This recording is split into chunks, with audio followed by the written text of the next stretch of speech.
falando agora de futuro e já pensando no próximo palestrante, imaginem que o ano é 2025 e apesar de já terem se passado 5 anos da pandemia do coronavírus, o mercado segue em intensa mudança como reflexo desse período. O e-commerce e as interações digitais sofreram drásticas mudanças e ajustes e a sociedade como um todo desenvolveu uma rápida adaptação a isso. Convidamos você a embarcar nessa viagem do tempo para esse futuro não tão distante, que será altamente transformador. Para falar sobre esse assunto, ele que é engenheiro e atleta e ao longo dos últimos 7 anos trabalhou em startups, integrou da equipe olímpica do Brasil e já fundou sua própria empresa. Com o tema Um Olhar de 2025, 3 revoluções que uma pandemia, uma crise econômica e uma mudança social causarão no e-commerce, eu quero convidar o meu amigo Thomas Loubir, ele que é Head de Produtos Omnichannel da Vetex. Boa tarde, Thomas, tudo bem? Boa tarde, tudo. Maravilha. Obrigado por essa introdução, mas mesmo assim, depois do Fatala, é difícil conseguir botar a bola para cima. Imagina.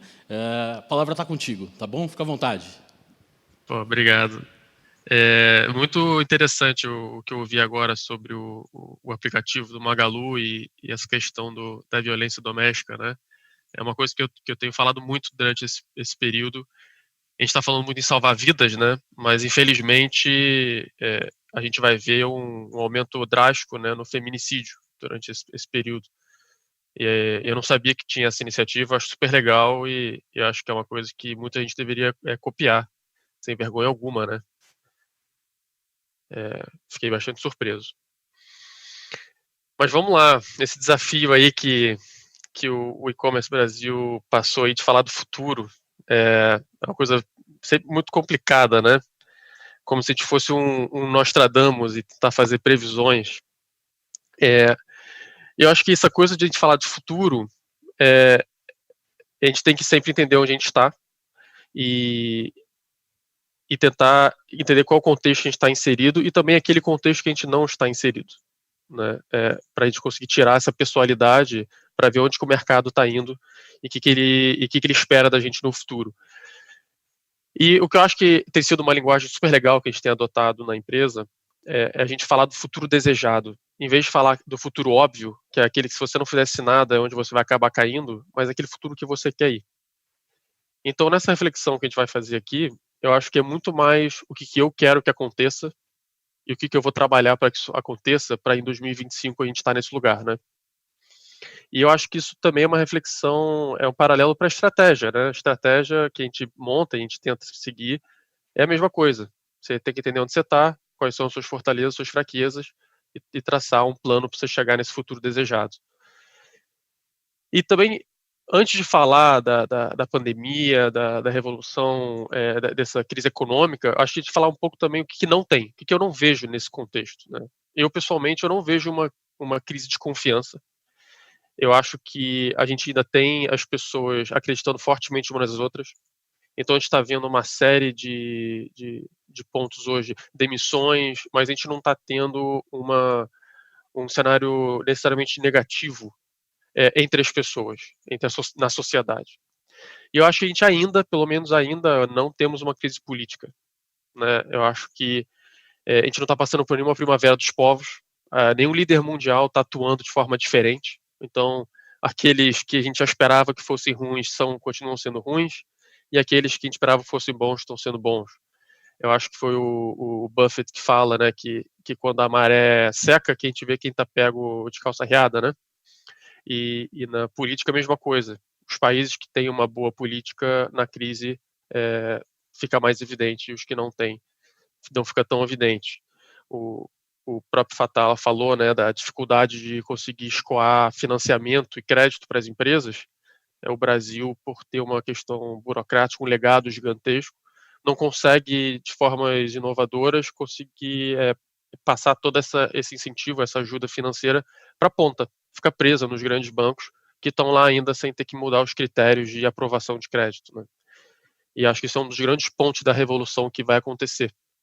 iniciativas essas do Magalu e de várias outras empresas que estão atuando nessa oportunidade aí.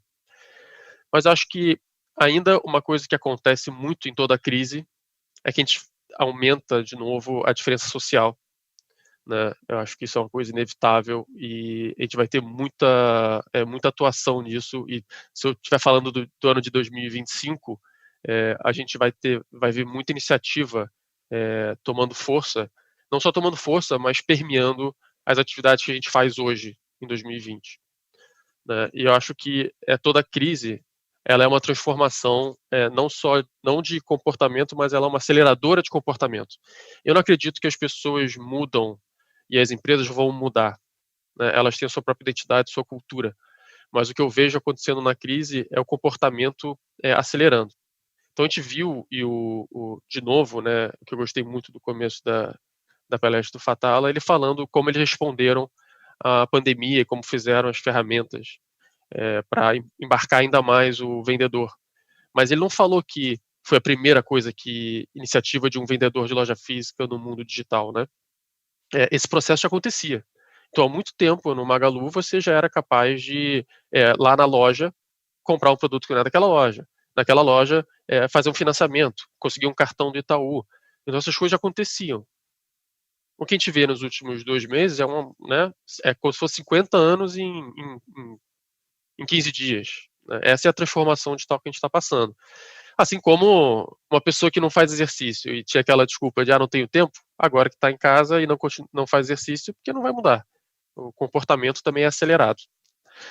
Então, hoje o que eu queria falar um pouquinho é tocar em pontos que envolvem a loja física, né? E isso é um cenário muito forte que a gente não vai ver mais se repetir. É um pouco do comportamento do usuário em questão da comodidade do grocery, que eu acho que vai ser um fator muito importante em diversas cadeias, né, para 2025, e falar de marketplace e B2B, que eu acho que são dois setores que a maioria das pessoas com que eu venho interagindo ainda não percebem que é o gigante adormecido. Né? Então, aqui um pouquinho de informação sobre a crise econômica, né? Então, tem uma pesquisa, tem uma empresa americana chamada CoreSite. Isso aqui são quantidade de lojas que fecham no varejo americano, lojas físicas, né? E a empresa chamada CoreSite, ela traqueia todos esses fechamentos e aberturas de loja desde 2012. Né? Em 2018, quase 6 mil lojas fecharam. Em 2019, já saltou para 9.300. Antes da crise, já eram 3 mil que tinham fechado. Isso é fechamento permanente, né? Com a projeção de 12 mil. Mas no fim de março, 47 mil estavam fechadas. Aqui é temporário. Então, assim, acho que a gente consegue ver que tem um comportamento acontecendo. Mas Thomas, também tem muita coisa que está abrindo, né? Então, não é como se você pudesse dizer que isso é um cenário perene, né? Que você está dizendo uma verdade absoluta. Não, realmente tem coisa que abre, mas a gente pode ver que não abre na mesma taxa que fecha. Então, está aí já um sinal muito importante. E outra coisa que é interessante dessas pesquisas é que elas mostram qual é o perfil de lojas que fecham. Né? Você tem, obviamente, várias lojas que estão pedindo concordato, estão entrando em recuperação judicial, então estão passando por maus bocados.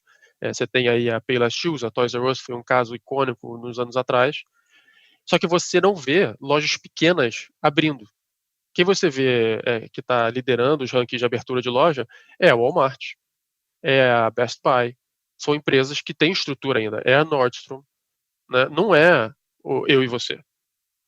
Então, com esse 47 mil aí que a gente vê na ponta do gráfico, como é que vai ficar essa diferença? Né? A gente vai ver esse volume aqui, a gente não vai ver ele se fechando tanto. Né? Então, acho que isso aqui é uma coisa muito importante para o futuro, né, que está dizendo para a gente. Principalmente quando a gente olha o que estava acontecendo à nossa volta, no nosso contexto. Foi a época de maior crescimento, né, que a gente já teve no mundo. Então, você tem aqui o índice da Bolsa Americana, nesse período aí, um pouco antes de 2018 e até o começo da pandemia, né, janeiro de 2020, subiu mais 40%. Mesmo assim, as lojas estavam fechando. As pessoas não estavam deixando de consumir, pelo contrário, estavam consumindo ainda mais. Então, o comportamento antes da crise já era esse indicativo. O que a gente vai ver agora, até 2025?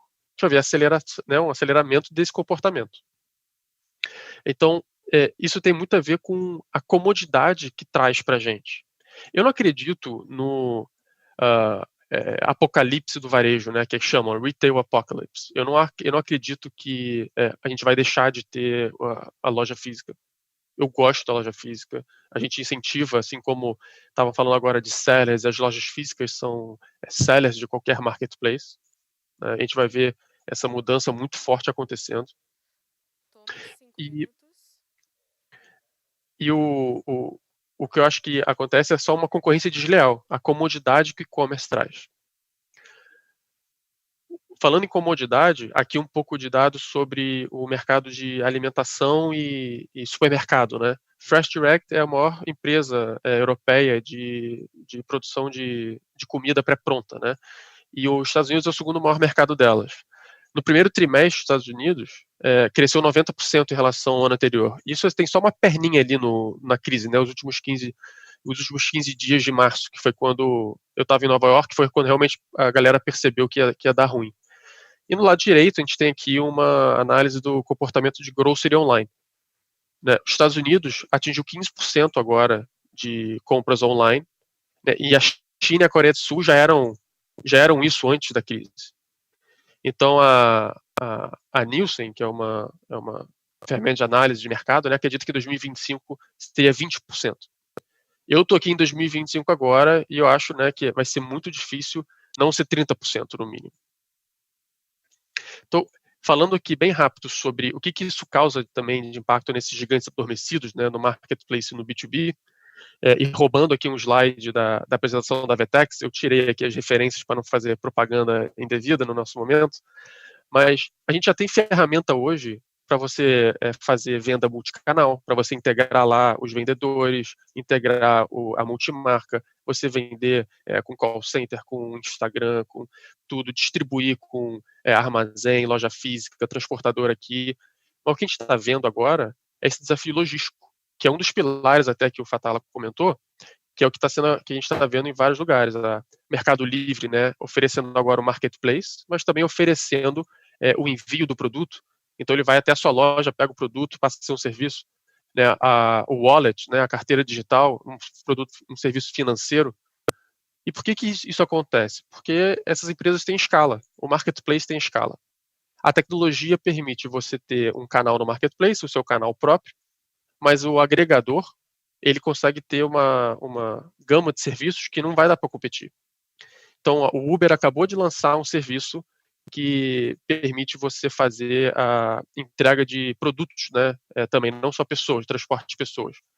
Então, o que a gente vai ver aqui também? A gente vai ver que a última milha, né, esse serviço super importante, junto com a uberização, junto com você poder flexibilizar um tipo de transporte, vai ser fundamental para o varejo da comodidade, onde eu não preciso mais ir para um lugar para ter uma experiência, eu tenho a experiência na minha mão. Então, a diminuição desses pontos de contato vão fazer com que a experiência online seja a mais importante de todas. E a gente já tem tecnologia suficiente para fazer isso hoje. Então, vai ter uma consolidação desse mercado para 2025. Né? O B2B ele vai ser a nova aplicação, porque é a cauda longa, né? É uma galera um pouco mais receosa da mudança, mas não tem cauda longa suficiente que a digitalização da web e do e-commerce não consiga atingir. Né? Então, acho que é isso que a gente vai ver em 2025, são esses serviços de plataforma, esses agregadores conseguirem permear mais e mais canais, né? E a gente vai ver que o mobile ele vai ser a maior experiência de todas. E a logística, o supply, esse tronco do e-commerce, do varejo, é onde vai ter a maior revolução de todas. As próximas empresas, as próximas startups, as próximas revoluções as principais vão ser nesse mercado, no mercado de logística e supply chain do varejo, que vai ser todo digitalizado. E para fechar, eu queria só falar um pouco desse return on luck, que é uma coisa que o Jim Collins fala, o escritor do Good to Great. É um livro muito bom, né, que todo mundo super ama, e o que eu acho legal é que ele fala não tem aquilo de você ter sorte, né, na verdade. você está no lugar certo na hora certa, né? Você vê o cavalo encilhado passando à sua frente, você vai se agarrar a ele ou você vai deixar ele passar? Eu acho que a gente que está no varejo, a gente está no comércio eletrônico, a gente talvez caiu aqui por sorte, mas será que é sorte mesmo que a gente está onde a gente está? Será que é sorte mesmo que a Magalu cresceu o que ela cresceu? Ou ela percebeu que isso estava acontecendo e ela atuou isso quando ninguém mais acreditava?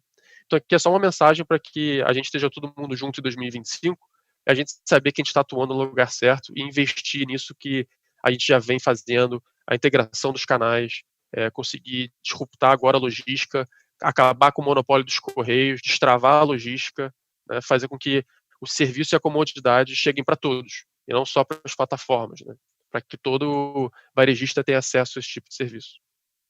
Acho que essa é um pouco do nosso futuro desejado aí. E o meu contato aqui, pessoal, se também quiserem falar mais, e estou super aberto aí, acho que nós somos uma comunidade só aqui no e-commerce. Fantástico, né? Thomas, fantástico, né? Como é bom a gente poder ter essa visão, né?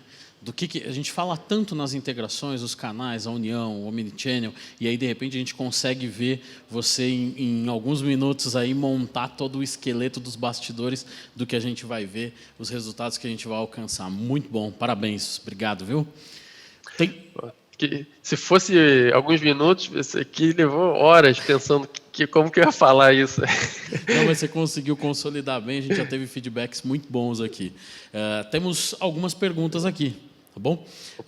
A Laura Andrade perguntou assim: como fortalecer um mercado para criar toda essa sinergia? Laura, como fortalecer o mercado? Eu acredito muito.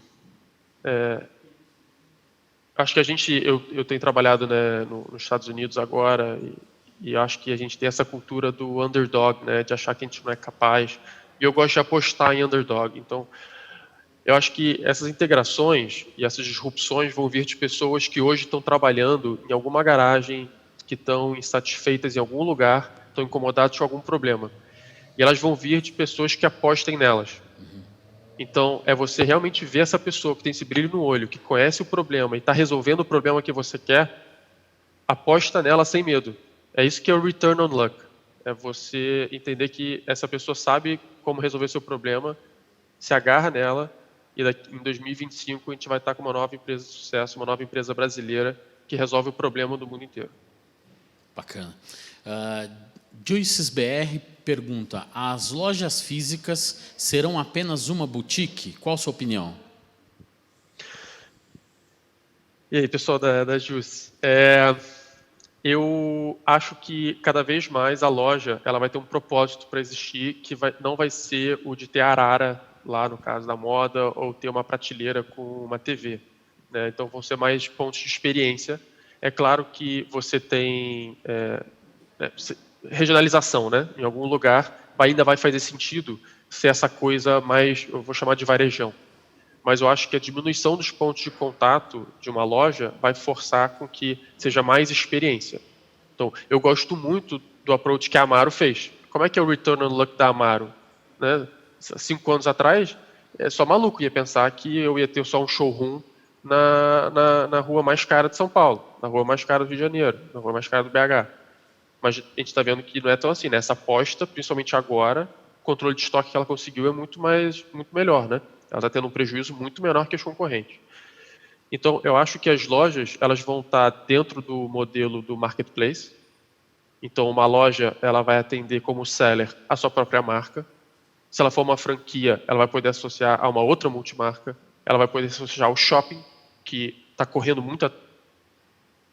Porque, como a gente falou, o Mercado Livre tem lá o sistema de envios. O shopping também vai ter o sistema de envios, né? Então, eu acredito que para cada loja, em algum lugar, ela vai ter uma função que talvez seja mais importante do que a venda para a pessoa que está passando na porta. Eu não posso dizer que a experiência do consumidor, acho que vai ser definido em poucas lojas, mas o propósito da loja vai ser definido pelo canal e pela localização dela. Às vezes ela vai ser mais uma dark store só para fazer entregas de uma região, para conseguir permitir a última milha, uma entrega expressa em 30 minutos, que é o que várias marcas, inclusive a Farm faz. A Farm é uma marca carioca, faz entrega em 30 minutos em Recife. Então lá tem uma loja que já é uma dark store praticamente, né? Então mesmo durante a pandemia, a Farm, o Grupo Soma continua entregando em 30 minutos, né? Então eu vejo muito mais essa transformação e adotando um perfil por loja, por região. Perfeito, é repensar mesmo, né, todas as lojas físicas.